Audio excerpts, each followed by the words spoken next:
إذن هذه بلادنا، بلاد أهل الإسلام، من ليبيا إلى تونس إلى الجزائر إلى المغرب، وكان يطلق على الجزائر المغرب الأوسط، وفيها تلمسان وقسنطينة وبجاية والمسيلة ووهران. هذه المدينة مدينة تلمسان التي فيها آثار آبائنا وأجدادنا بعد أن من الله تعالى على المسلمين بفتح مصر في عهد عمر، كما قلنا عمر بن الخطاب رضي الله عنه، وأرسل عمرو بن العاص في فتح بلاد المغرب وإفريقيا، وأبو المهاجر بن دينار في عهد معاوية رضي الله عنه خرج إلى قرطاجنة بلدة بتونس، وكانت عاصمة الروم في شمال أفريقيا، فتحصن أهلها بالأسوار العالية، فاستمر في حصارهم، فطلبوا الصلح فصالحهم، ومن شروط الصلح إخلاء جزيرة شريك التي كان الروم يتخذونها معسكرا يحشدون فيها قواتهم ضد المسلمين. واتخذ أبو المهاجر المسلم معسكرا لجنده المسلمين ومكانا للرباط في وجه الروم، وسار مع الساحل باتجاه الغرب، ففتح ميله الواقعة جنوب شرق بجاية في الجزائر بعد قتال مع الروم ومن معهم، وغنم واستقر بها، وكانت تتوسط المغربين الأدنى تونس والأوسط الجزائر، فجعل أبو المهاجر مقره وأقام فيها 2 وكان كسيلة بن أغز النصراني زعيم قبيلة أوربا قد جمع الجموع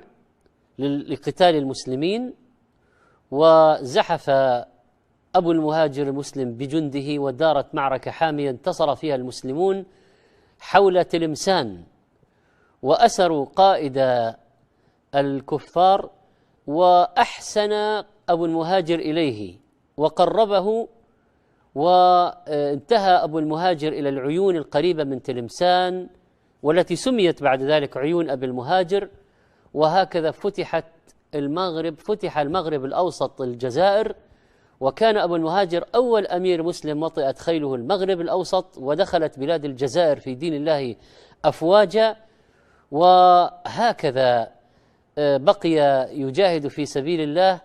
حتى صارت معركة استشهد هو ومن معه رحمهم الله تعالى ولقوا وجه ربهم. طبعا تلمسان فيها أبو المهاجر بن دينار الأمير الفاتح الذي استعمله مسلم بن مخلد والي مصر على أفريقيا، وكذلك عبد الرحمن بن حبيب بن أبي عبيدة الأمير صاحب أفريقيا الذي بايعه أهل تونس وملك القيروان، وكان سلطانه يصل إلى تلمسان وصقلية. وكذلك ابن هدية محمد بن منصور العلامة الأديب الفقيه المالكي قاضي تلمسان صاحب تاريخ تلمسان، ومحمد بن أحمد الشريف التلمساني وهو من كبار فقهاء المالكية، وصاحب كتاب مفتاح الوصول إلى بناء الفروع والأصول في أصول الفقه، وشجرة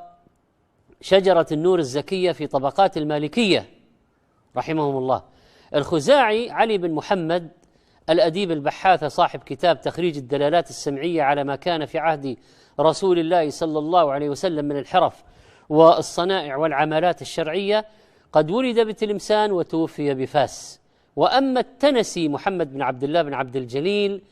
المقرئ الفقيه من أكابر علماء تلمسان صاحب كتاب الطراز على ضبط الخراز في رسم وضبط المصحف الشريف، وهو عمدة في بابه واعتماد النساخ في نقط المصاحف وضبطها بالشكل عليه. وحتى المصاحف الآن الموجودة اعتمدت جلها عليه، حتى مصحف المدينة النبوية ومدون في صفحة التعريف في المصحف في آخره، وأخذت طريقة ضبطه مما قرره علماء الضبط على حسب ما ورد في كتاب الطراز على ضبط الخراز للإمام التنسي. وأما أحمد بن يحيى الونشريسي الفقيه المالكي حامل لواء المذهب في رأس المئة التاسعة وصاحب الكتاب المشهور المعيار المعرب والجامع المغرب عن فتاوى علماء إفريقية والأندلس وبلاد المغرب، وكذلك كتاب إيضاح المسالك إلى قواعد الإمام مالك، نشأ بتلمسان ومات بفاس أيضا. المقري أحمد بن محمد الأديب صاحب الكتاب المشهور نفح الطيب في غصن الأندلس الرطيب، وهو من أهم الكتب في بابه. وأزهار الرياض في أخبار القاضي عياض، أيضا ولد ونشأ بتلمسان ورحل إلى مصر والشام. ومن المعاصرين طاهر بن صالح الجزائري ثم الدمشقي رحمه الله، المفتي المحدث اللغوي من رواد النهضة العلمية المعاصرة في بلاد الشام،